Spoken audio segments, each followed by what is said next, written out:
ব্রিজের ভিতরে বাস দিস কি তুই কাম লাগলে মোডার রোডের জায়গা 300 দে, তুই কাম লাগলে গণর জায়গা 7 না দে, তো অত মোটামুটি ব্রিজ দেখা রাখতে তুই বাস দিস কি তুই। আমার মনে হয় আমরা তো জাহান নামও যাউন লাগবোই, জাহান নামও গেলে আমরা ফেরেস্তায় ফিরতো না, আমরা ফিরবো কাটা জানেননি, যেটার আগে জাহান নামও গেছে। হ্যাঁ তারা কইব এই নতুন জাহান নামও কাটা কাটা এসো দাঁড়াও, তখন আমরা তো সব বেড়াইতার মতো করি তা কেবল হে গোনা তো আমরাও করছি, তোর এত গোনা হিংসত কখনো এগুলা এই দোকান দিয়ে দিয়ে দিয়ে এইটা লিখি চালিব আমরা রে ফেরেস্তার কাম লাগতো না দেখবা। কারণ যে নতুন নতুন গোনা আবিষ্কার হইতে আছে এখন আর আগের গোনার মতো গোনা না। আগের তারা মাঝে মাঝে নামাজ ছাইড়া দিছে, মাঝে মাঝে রোজা ভাঙছে, আমার তো মনে হয় বর্তমানের তুলনায় হেতারা জান্নাতুল ফেরদাউসে তখন লাগবে, ঠিক কিনা কও? দিন সকালবেলা সেনাপতি ঘোষণা দিল আমরা চলে যাচ্ছি, অসংখ্য ধন্যবাদ তোমাদেরকে, তোমরা আমাদের কথা রেখেছো, তোমরা নবীর উম্মতের কথা শুনেছো, তোমরা জায়গা ছেড়ে দিয়েছো, এজন্য অসংখ্য ধন্যবাদ। আমরা রাতের মতো জায়গা চেয়েছিলাম, রাত শেষ হয়েছে, আমাদের বিদায়, তোমাদের ঢোকার পালা, তোমরা ঢুকো, মোস্ট ওয়েলকাম, আহলান সাহলান মারহাবা, তোমাদের ঘর তোমাদের, আমরা শুধু এক রাতের জন্য ভাড়াটে আছিলাম। সুবহানাল্লাহ বলবেন না? বানানো গল্প না। সেই দিন বাঘ আমাদের কথা শুনেছে, সেদিন সিংহ আমাদের কথা শুনেছে, আর এই দিন এখন যে কথা শুনে না যে আমরা যে আল্লাহর পথে চলি না, এই কংসনগর বাজারও কুত্তায় ক্ষণ দিছে, কুদ্দুর চাফাল যায় গিয়ে পানি ফেলে দিছে। আগে গিয়ে আমরা ডাক দিলে বাঘে দৌড় দিয়ে লাইছে, আর এখন কুত্তায় ক্ষণ দিছে তেফাল যায় গিয়ে পানি ফেলে গেছে। সাহস বাড়তে বাড়তে আমরা মাসাল্লাহ কই আইছে, আমরা নামতে নামতে কই নামছি আবার একটু চিন্তা করে দেখেন, ভাই সাহেব আমরা নামতে নামতে আমাদের লাভ হয় না, আমরা লসের পাল্লায় পড়ে গেছি। এখন আমাদেরকে কুকুর ভয় পায় না, এখন আমাদেরকে সিংহ ভয় পায় না, কাফের বেদিনেরা এখন আমাদেরকে ভয় পায় না, আমাদেরকে কচুকাটা করে। এই কচুকাটার মাঝেও কিছু বীর মুজাহিদ এখনো আছে ফিলিস্তিনের জমিনে। 7 বছরের বাচ্চা ওই ইহুদি সৈন্যের সামনে, তাদের বেয়নেটের সামনে, তাদের বন্দুকের সামনে 7 বছরের বাচ্চা এইরকম পাথর হাতে নিয়ে বলতেছে এই দিলাম। শুধু বাচ্চা সৈন্যরে কইতে আছে, সৈন্য বন্দুকের নল তাক করে আছে। এটাই হচ্ছে মুসলিম বিশ্বের ইতিহাস। সুবহানাল্লাহ বলবা না? ভাইয়েরা সন্তানকে কাফন পরিয়ে দাফন করে দিচ্ছে মাটির কবরে, মা হাসতেছে। সাংবাদিক জানতে চেয়েছি তোমার নারী ছেড়া ধর, তোমার কুলের সন্তান হারিয়ে গেল বুলেটের আঘাতে, তুমি হাসো কেন? মুসলিম মা জবাব দেয় আমি তো এই দিনটার জন্যই সন্তান জন্ম দিয়েছিলাম।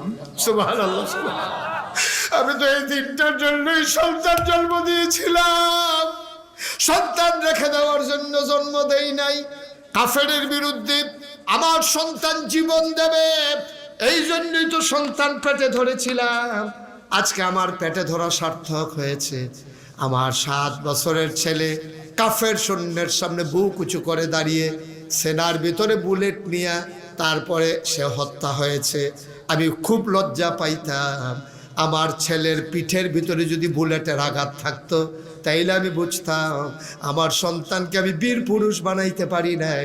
আমার সন্তান পালাইতে গিয়া গুলির আঘাত খেয়েছে, আর সিনায় তার বুকের মাঝে আঘাত দেখে আমি আশ্বস্ত হয়েছি আমার সন্তান সৈন্যের দিকে বীর দৌড় পেয়ে গিয়ে গেছে। তারা মুসলমান, আমরা কি মুসলমান নিবেলা? আমরা নমুনা এনা মুসলমান, টুপি মাথার দিলে মুসলমান হন যায়, পাঞ্জাবি গাও দিলে মুসলমান হন যায়, এই তুমি দাড়ি রাখলে মুসলমান হন যায়। দাড়ি তো না কামাইলে দাড়ি হয়, আরো টেহা বাসে না, টেহাও তো খরচ হয় না। দাড়ি রাখলে মুসলমান না, টুপি মাথার দিলে মুসলমান না। পাঞ্জাবি বৃষ্টি হলে টুপি পাওয়া যায়, পাঞ্জাবি 1 গজ কাপড় বাড়াই দিলে আমার তো লম্বা পাঞ্জাবি বানান যায়। তো এর মানে তো মুসলমান না। মুসলমান মানে হচ্ছে সুরত এবং সিরত। মুসলমান মানে হচ্ছে তার নমুনা এবং তার চরিত্র হবে অনুপম, মুসলিম বিশ্বের অনন্য নিদর্শন। তার কথায় থাকবে আমানতধারী, তার সম্পদ কথা ওয়াদার ভিতরে থাকবে, তার বরখেলাফ হবে না, সে ওয়াদার খেলাফ করবে না, আমানতের খেয়ানত করবে না, কোনো গরিব মানুষ আসলে সে খালি হাতে ফিরাবে না, আত্মীয়তার সম্পর্ক ছিন্ন করবে না, সে কখনো এই ইঞ্জিনিয়ার হওয়ার পরে সে ফাইল আটকাইয়া ঘুষ খাবে না, সে ডাক্তার হওয়ার পরে সে অপেক্ষা করবে কেমন করে নর্মাল ডেলিভারি করা যায়, সে রুগী দেখলেই সিজারের জন্য পাগল হয়ে যাবে না, ঠিক কিনা বল? আজকে আমার দেশে নর্মাল ডেলিভারি নাই, ডাক্তারের অভাব নাই, সিজারের অভাব নাই। কেরে আগে দি জীবনে একটা সিজার হইছে না, আমরা তো 5/3 বই, আমার আম্মার তো একটাও সিজার নাই, মাশাআল্লাহ সুন্দরভাবে হয়ে গেছে গা। আপনার কয় ভাই করবো? 2 ভাই 2 বোন 4 ভাই। আপনার আম্মার সিজার আছে?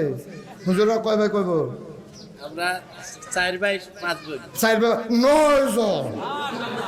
আমরা তো ফার্স্ট হইছে হুজুরে, আমরা হইলাম 8 জন, হুজুরে 9 জন। আপনার আম্মার সিজার হইছে? তোমরা 9 জন হইলে আইস দিয়া লইছ। আমি যে রোহিঙ্গা ক্যাম্পর সাহায্য লইয়া গেলাম, এক বেডি দিয়ে 15 জন লইয়া বইয়া রইছে। আমি কই কেড়াইরি, কয় আমরা ইতানরি। আমি কই সব দেখি আপনার কয় 2 জন ফানি আনতে গেছে। 17 চেয়ারম্যান সাহেব কই তারার দি সিজার লাগে না দি? কেউ তারার দি সিজার লাগে না? অহন সিজার লাগে গেরে, অহন সিজার লাগে না, সিজার লাগা। ঠিক কিনা কও? ঠিক কিনা কও? বাঙ্গলার মতো জায়গায় যদি হাসপাতাল হয় 15টা, তুই তো হাসপাতালটা চালাইব কি দিয়া? তে তো বইয়ে রয়েছে সিজারের আশা। রুগী খালের এই পারতে চুরিমুড়ি দাঁড়াইয়া লইয়া বইয়া রয়েছে নাতে আন্দাজের মধ্যে চুরি লইয়া ফুস দিয়া টেহা নিলেতে ছিনতাইকারী হয়, আর হাতে যে লাইট লাগাইয়া ফাটকাইতে টেহা নিলতে কিতা কেউ কারবার কি কারবার কি? মুসলমান এত সোজা মনে করছো আব্বা? তুমি যে এই যে রিক্সাওয়ালার বউডারে ফাট্টাকে চালাইলা, 2 মিনিট দেরি করলে তার বউয়ের করে এমনি এমনি হইয়া যায়, তুমি তাড়াতাড়ি করে ওই চলে শিলতে ভাতা দিয়া লাইছে। ওইলে তো নর্মাল হইলে তো 5,000, সিজারটা করতে পারলে তো 25,000। তো এই ভাড়া টাড়া দিয়ে কটা পয়সা লইয়া বাদ যেমন লাগবো তো। তার হাসপাতালে জীবনে নর্মাল ডেলিভারি হয় না, খালি সিজার আর সিজার। এটা শুধু 1টা আর 2টা না, সারা বাংলাদেশে এই কারবার। যদি আজকে মুসলমান ওই প্রকৃত মুসলমান হইতো, আনতা আবুদাল্লাহ কাআন্নাকা তারাহু ফাইন লাম তাকুন তারাহু ফাইন্নাহু ইয়ারাক, তার কলজার ভিতরে যদি আল্লাহর ভয় থাকতো, নবীজি যেমনি কইছিল তুমি যে নামাজ পড়ো মনে হয় যেন তুমি তোমার আল্লাহরে দেখতেছ, তুমি তোমার আল্লাহরে দেখো না। বিশ্বাস রাখো তোমার আল্লাহ তোমারে দেখতেছে, ঠিক কিনা কও? যদি এই কলজা নিয়ে মানুষ চলতো, তাহলে ডাক্তার জীবনে নর্মাল ডেলিভারির জায়গায় সিজার করতে পারলো না, ইঞ্জিনিয়ার জীবনে ফাইলাট খাইয়া ঘুষ করতে পারলো না। এই আল্লাহর ভয় অন্তরে যদি থাকতো, আমার দেশের কন্ট্রাক্টর ব্রিজের ভিতরে রডের বদলি বাঁশ দিতে পারলো না।